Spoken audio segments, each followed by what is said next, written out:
कि जब इमरान खान की बहन जेल जाती है या पीटीआई की कोई कारकुन जेल जाती है तो तब आपको ना कोई कानून याद रहता है, ना अक़वाम मुत्तहिदा को याद रहता है, ना ईयू को, ना अमरीका को। या स्कूल नहीं जाती तो पूरी दुनिया को क़यामत है, अफगानिस्तान के पैसे रोके हुए हैं $9 अरब। ये तो एक इस्टेब्लिश पैटर्न है कि कभी भी किसी MNA पे FIR कटती है आपको स्पीकर को इन्फॉर्म करना होगा। लेकिन माशाल्लाह 26वीं तरमीम के बाद जो पाकिस्तान में इन लोगों ने लाकानूनियत का बाजार गर्म कर दिया है, ये याद रखें, ये बात अलीमा खान साहिबा या डॉक्टर उस्मा खान या इमरान खान तक नहीं रुकेगी।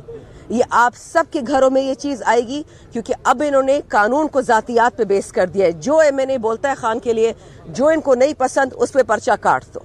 आपको आज से मैं बता दूं कि ये आप कामयाब नहीं होने वाले। आप जितने पे पर्चे काटते हैं हम उतने ढीठ हो जाते हैं, बज़िद हो जाते हैं और अपने पाकिस्तान और पाकिस्तान के सच्चे बेटे पाकिस्तान खान, इमरान खान के साथ खड़े हो जाते हैं।